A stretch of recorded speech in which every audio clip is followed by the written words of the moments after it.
the Overman Warrior Podcast.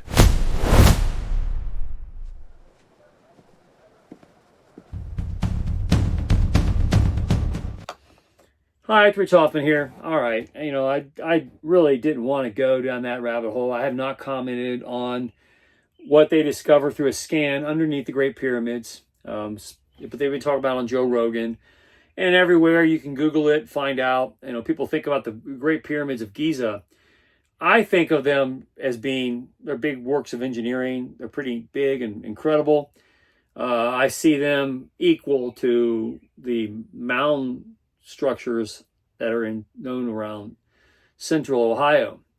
They're a marker of a culture that came and went. You want to affiliate them with the Egyptians, go ahead, have at it. I'm not. I think it's the same argument with the Egyptians. I think the Egyptians came along, they rose out of a previous culture, and they started trying to copy the culture that came before them. And I think there's a lot of evidence of that because there's no hieroglyphics in the pyramids. There's a lot of conspiracy talk, and anytime you try to take away evidence from people seeking to have it, you're going to get some crazy theories that are out there. People talk about the Sphinx. I talk about the small head of the Sphinx. I think the erosion marks that are on it, how the Sphinx was dug out, because when Napoleon found it, the outside land was up almost over its head from flooding. The Sphinx was almost covered up. So there's a lot to talk about, and there's supposedly some secret chambers under the paw of the Sphinx. So people have been talking about that forever. And now there's scans of some kind of technology under the pyramids. And if you think about how much the pyramids weigh, what could possibly be under there? And as I say it a lot, the Cairo region is a flood zone of the Nile, typically. And any ancient culture there would have been flooded. So anything under the pyramids would be under the sea level of the Mediterranean Sea, not too far away. But it definitely would be under the sea level of the. And I'm thinking about a lot of things as I say that. It would be under the water level of the Nile. So water would definitely seep into those regions. Anything submerged under the pyramids. So typically the water table would be a problem for structures under the Sphinx or under the pyramids. But as I say that, I'm thinking of the caverns in Lake Erie, the caves, the quartz caves, where you go down under the island of South Bass Island, and you're under the water level of Lake Erie itself, and you still can traverse around. So it's not that uncommon. I've talked a lot about the underground aquifers under Trenton, Ohio, where that's a hot spot for data centers because there's a lot of water there that gets there from the Great Miami River, fills it up. Plenty of fresh water for all these data centers to run. Even though people on the surface, they think of water, they think of the Great Miami River nearby, and they see it running, and they don't think of the vast seas of water that are under the ground. And in Butler County has some of the greatest water in the world, partly because of this aquifer. And it comes back to the Ice Age and glaciers and formations and a whole bunch of stuff that's going on that makes the aquifers under Trenton so magnificent. So we're talking about being under the Great Pyramid and whether there could be technology there. And here's my statement. I've been talking about it more lately. Politics, if you're going to talk about politics, not enough to talk about the politics of the observable here and now. I like talking about the things that people are trying to hide from everybody. If you're going to do political analysis, I think the right political analysis is trying to understand the hidden motivations, not the obvious ones. So when I talk about being a political consultant, I'm always interested in the stuff that people are trying to hide from you. They think they're keeping concealed, not the actual efforts. So evidence can be erased to drive a narrative, or it can be tampered with or hindered in lots of ways to control a narrative. So when you see that happening, if the smoke's coming from somewhere, there's usually a fire nearby, and you can usually find that fire. So What do I think all that stuff is? I think the culture that built the pyramids, whether it's the Egyptians or some culture before it, I think there was a high technology culture already in that region when the Sahara Desert was not the Sahara Desert, when probably Antarctica was a tropical paradise, or even a deciduous paradise. I think you're going to find all over Russia and China and Antarctica pyramids similar to the ones in Giza. And they're markers in a particular time acknowledging previous civilizations that have really degraded. And you see hints of those civilizations. You see it in the Windover people.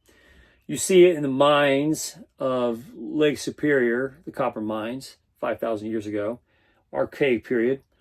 Pre-archaic period, there's a lot of talk about people of Beringia coming across, and there's archaeologists who argue, hey, it was cold. And people probably weren't, even though they could, they probably weren't, because it was very cold to be there. And if you're only walking 20 or 30 miles a day, where are you getting all your food? And how are you living and sleeping every night if the temperatures are dropping to 30 below zero during an ice age? Yeah, you could have walked, but the assumption is that you did. Likely, with the ice caps, with the glaciers being as high, 2-3 miles tall all over the world, ocean levels being 400 feet less, and being able to walk from England over to France, canoe travel or boat travel across the Pacific Ocean from island to island was probably pretty easy. And it didn't take long for some lunatic to get in a boat and start traveling, and somebody saying, you're going to kill us, you're going to go fall off the side of the earth, and you run into an island. And then you go back to civilization and say, hey man, I just went where the sun drops over the horizon. I went there, and you know what? There's land. There's islands over there. And they just kept migrating over thousands of years. One island to another, some lunatic always discovering a new island. And that's probably more logical than going across Beringia. So even to this day, the Smithsonian Angles are saying you have these indigenous people who were 5,000 years ago. We don't know much about them. They don't connect to any Indian tribes known today, but we're going to call them something. And we don't know who they were interacting with, but they did have advanced textiles, and they had ritualistic compliance, meaning they buried their dead in particular ways, facing cardinal directions. So what is all that about? Where do they get their information from? Where do they come from? And when you think about the pyramids only being a few thousand years old, essentially a little as old or a little older than Stonehenge, a few thousand years is not very long. And when you look at the rate of erosion on those pyramids to this day, it won't take long before they're gone completely. I mean, they're going to erode away into nothing. And if you think about the Sphinx, the rate of erosion, there's erosion marks on it, and a lot of people want to say it's 10,000 years old, and it might be true. Conspiracy theorists say it all the time. Well, okay, if you don't want the conspiracy, then let's go dig some holes. Let's go dig under that paw, of the Sphinx. Why wait? Let's go dig under the pyramids and find out what all that stuff is. I mean, you're seeing it with ground penetrating radar of some kind, LiDAR effects, some ground scans that show structures that look mechanical under there.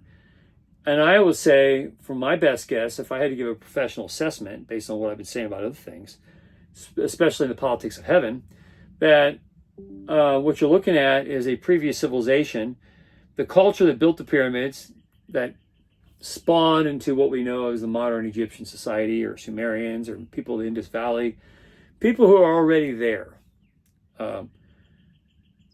This technology that had been here, they decided they wanted to revere them, and they did what every culture does.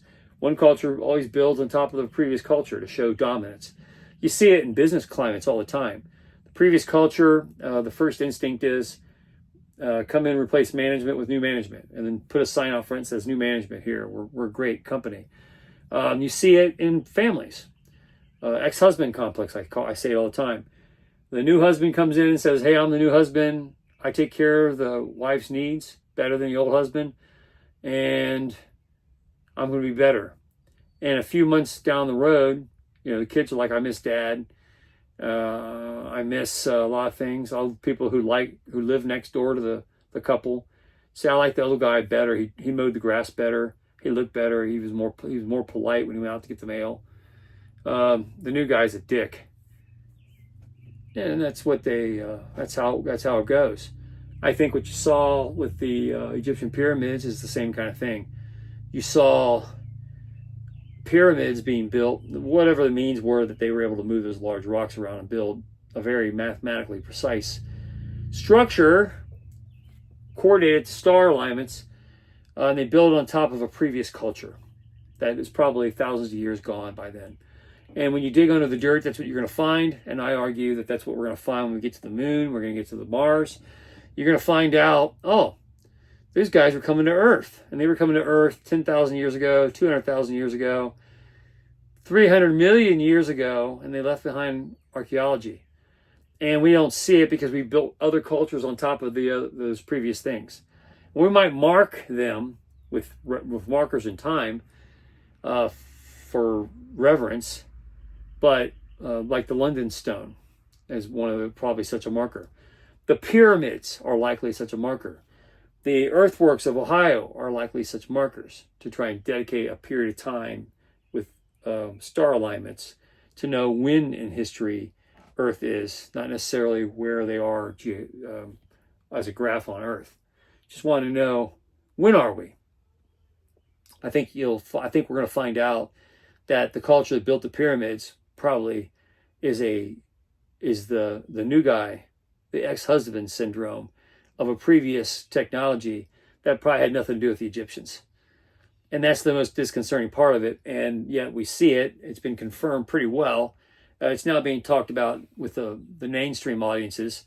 What's under the Great Pyramids? We don't even know what the Great Pyramids are, let alone these coiled, big, giant cylinders that are underneath that go stories deep, well under the water table.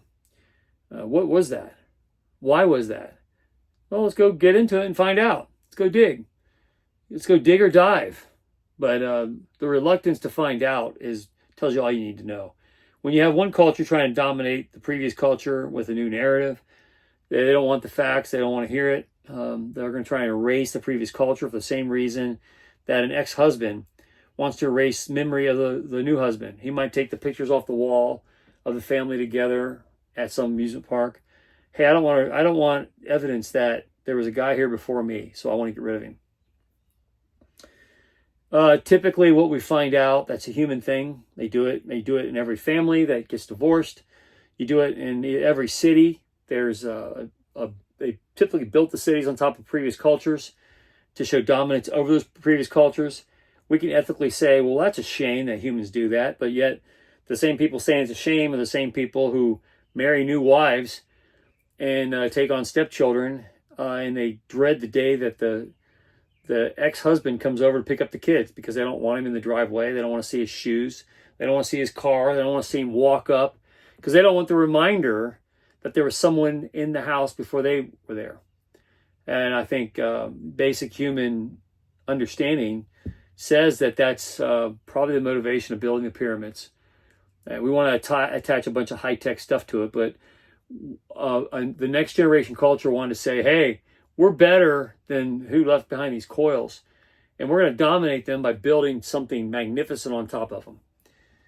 And then the Egyptians come along and they formulate their thing and they see the pyramids and like, we're going to mimic them. We're going to build our own version of them. We're going to create the language of hieroglyphics that we inherited from Sumerian and cultures in Indonesia and the Indus Valley, probably all over Africa, and things we've learned through global trade networks. And people assume that there wasn't Phoenicians driving around, getting across the Atlantic in pre or post ice age times. I think the dating of the Lake Superior copper mines 5,000 years ago. Lake Superior all those lakes were formed during the Ice Age. They were dry land prior to that. So who knew what and when, and how did people get around the world? I think the disconcerting evidence is, whoa, there's coils under the Great Pyramid. What are they? I say the same thing I say to everybody. Go dig, go find out. But the longer you wait, the more conspiracy theories you're going to generate by hiding the evidence. And you don't want to hide the evidence unless you're the insecure new husband who dreads the day that the ex-husband comes over and picks up the kids. You don't want reminders of a previous culture that might have had superior knowledge or a better connection with God or the spiritual realm than you do, and you're insecure about it. And so you build your magnificent structures on top of theirs. And we've done it all over Ohio. Most every one of our cities were built in areas. They dedicated a street to Mound Street, where they destroyed mounds that had people in them, a previous culture that had some significance, and to erase that memory, they built a city on top of it. Same thing probably going on in every household where an ex-husband has taken over stepchildren, and he might be sleeping in the bed with the new wife, but it won't take long before he finds out that the common problem wasn't the ex-husband, that he didn't cut the grass right, or maybe he didn't make enough money. He might have been a pretty good guy. The problem was the new wife, and you find out you have the same problems that the ex-husband had. And the reminder of that causes dread every time he comes over to pick up the stepchildren. And you see him pull in the driveway, and you want to be nice to his face. You might walk up and say, "Hi, Bill, how you doing? Good to see you." And you really want to stab his eyes out. You really want to skin him alive for the memory of what he is. But you're nice to him. You try to be cordial for the family's sake. But the instinct is to erase him from memory. So you build a culture on top of him. And it happens all the time. So I think when we talk about the conspiracy of the pyramids and these cylinders that are underneath them, I think a culture came along and built the pyramids, saw that there was something big that we're going to discover, a technology that was out in the solar system and the greater galaxy for probably millions of years, and they had a presence on Earth, and it's represented in those coils. We're getting to the bottom of that with the UAP files that are coming out of the Trump administration. When people say, what do they mean? Where's the smoking gun? Tell me that one of these aliens' names was Bill from Planet Sirius and that he had an address at so-and-so. I need information the way I understand it and that way that I can get it. And I think the UAP files say, hey, government's been trying to figure this out for years. These guys have been coming. They violate our sovereignty. We can't let people know that we don't have control of the situation, which they never did, and that there's something greater to them because we use religion to help control mass society. And we have been for years, and we can't violate that now. We're afraid of losing power and control. So we can't admit that there's this stuff going on. So the Trump administration, knowing all that, getting the FBI to cooperate, dumps all this information out, and you do what you can with it. And I think the confirmation of non-human intelligence is being part of our archaeological record has to be part of the story.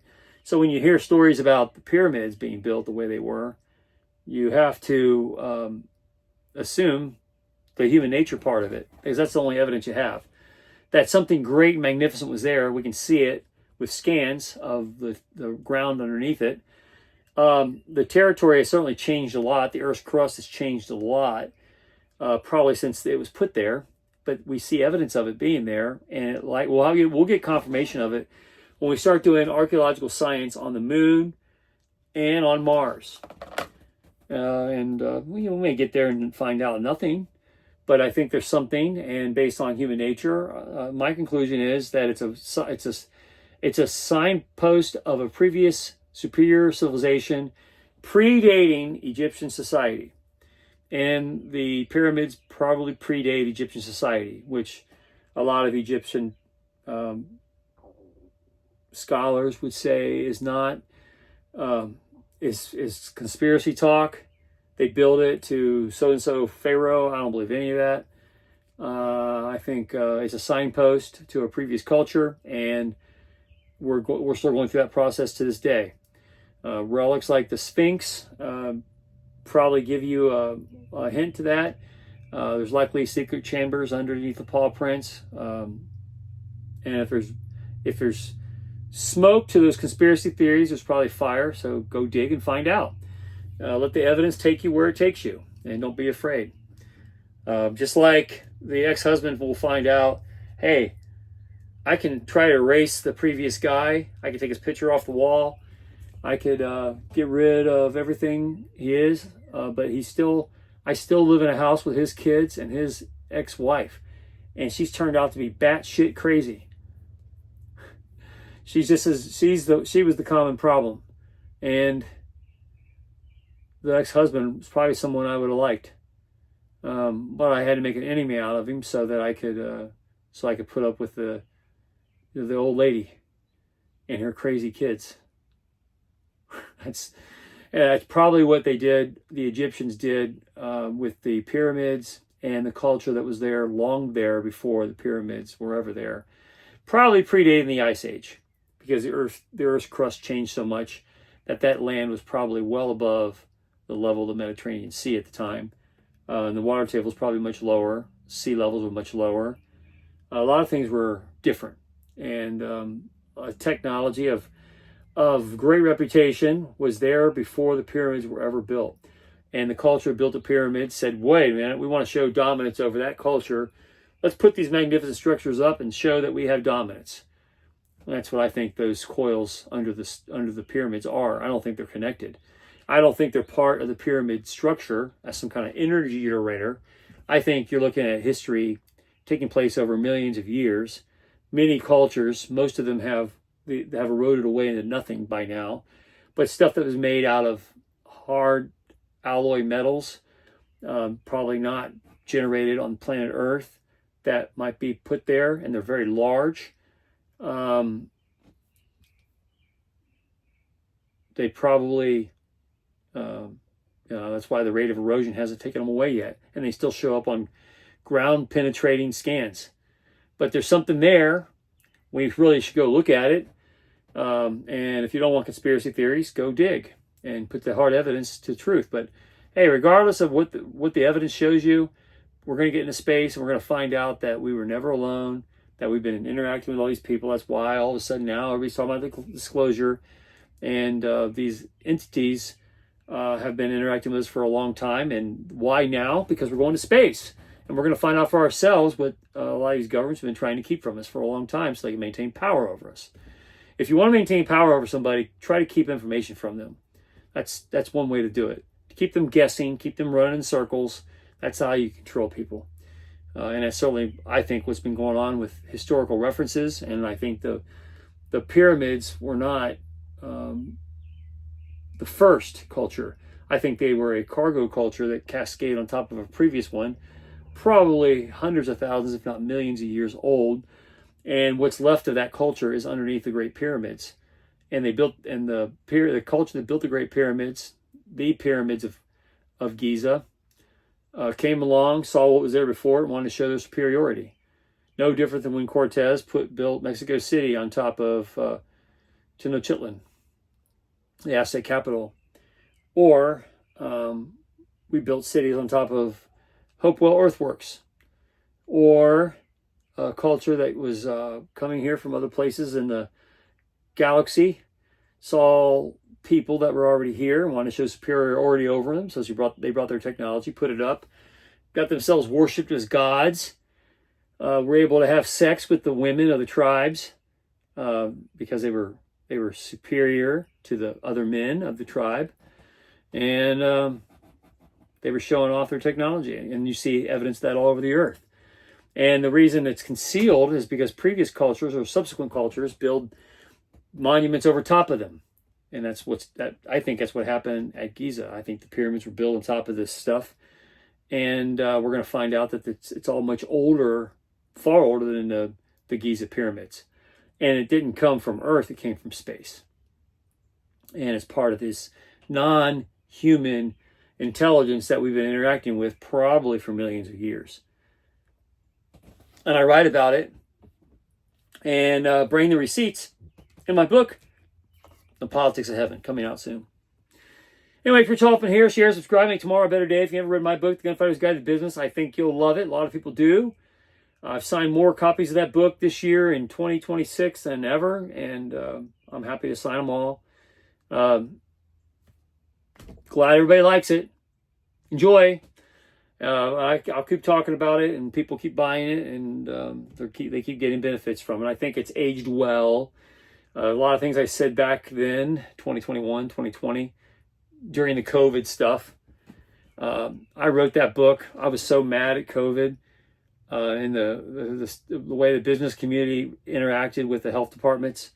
I was so mad at everything that my wife and I packed up our RV and we just went. I just cashed in some time and went for a couple of weeks out to New Mexico, and I wrote that book out in thinking about Billy the Kid, the Lincoln County War out there, being out there, and where a lot of John Chisholm, the ranch wars, where all that stuff took place, and I applied that to the COVID lockdowns. Because Mexico at the time, New Mexico, had a very Democrat mayor, or very Democrat governor, and she was as bad as Amy Acton was as a lockdown lady. And everybody was upset about it everywhere we went. But I went and studied in detail the Roswell conspiracies. I went all over the place. I followed the footsteps of Billy the Kid's war, John Chisholm's war, land war, ranch wars. And I wrote the Gunfighter's Guide to Business, because it was as a proper metaphor for a important time capitalism spread during a time when we saw a Marxist attempt through COVID to destroy everything we liked. So I went out in the desert and wrote that book in my RV, and I wrote it from the heart of what I knew from the business community, and it's aged well. And a lot of people love it, and I hear about it all the time, and I appreciate the nice remarks, believe me. You do good things, you get a lot of people who gun for you. You make a lot of enemies along the way, and it's nice to hear the good stuff. So I appreciate it very much. So, Gunfighter's Guide to Business, if you haven't read it yet, I think you'll love it. Anyway, have a good day, and see you later. In the age of disclosure, you must understand the politics of heaven. Coming soon.